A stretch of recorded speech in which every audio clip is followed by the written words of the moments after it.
বন্ধুরা, আজ আমি বানিয়েছি আমের পায়েস। এই যে দেখুন কি সুন্দর, রঙটা একদম আমের মতো। তাহলে চলুন বন্ধুরা, আমি কি করে এই আমের পায়েসটা বানালাম। নমস্কার বন্ধুরা, আজ আমি বানাবো আমের পায়েস।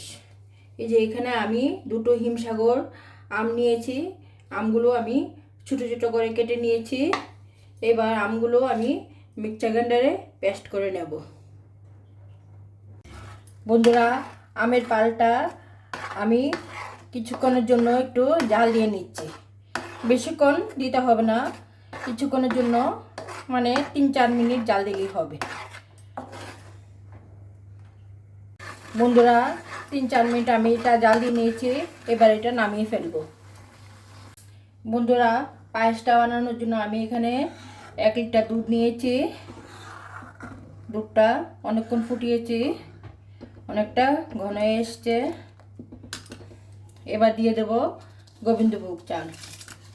যেরকম চালের পায়েস করে না, ঠিক সেরকমভাবেই পায়েসটা আমি বানাবো।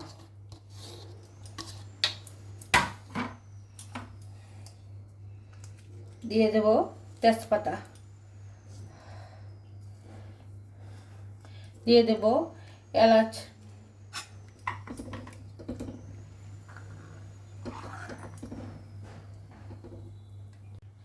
বন্ধুরা মিষ্টির জন্য দিয়ে দেব সুগার ফ্রি।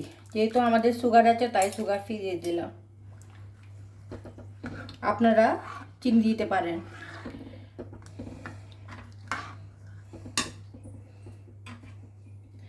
এখন দেব সামান্য নুন।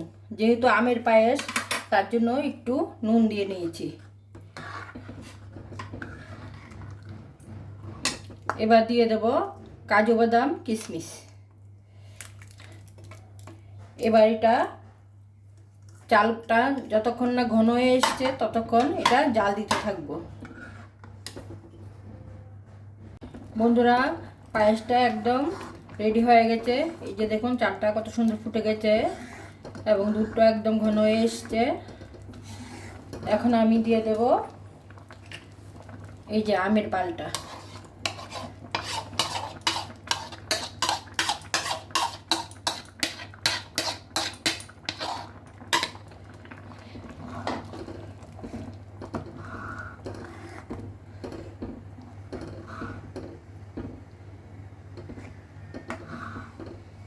যে দেখুন কি সুন্দর কালারটা চেঞ্জ হয়ে আসছে, একদম আমের মতো কালার হয়ে আসছে। পুরোটা মিশিয়ে আবার দেখাবো। এই যে বন্ধুরা দেখুন আমের পায়েসটা কি সুন্দর হয়ে গেছে। আমি আমের পালটা একদম ভালো করে মিশিয়ে নিয়েছি। এখন নামিয়ে ফেলবো। এই যে বন্ধুরা দেখুন আমের পায়েসটা আমি একটা পাত্রে তুলে নিয়েছি। দেখুন কি সুন্দর লাগছে, একদম আমের রং হয়ে গেছে। এই যে দেখুন বন্ধুরা, এটা দেখতে যেমন সুন্দর, খেতেও সুন্দর। ভিডিওটা ভালো লাগলে লাইক করবেন, শেয়ার করবেন। নমস্কার।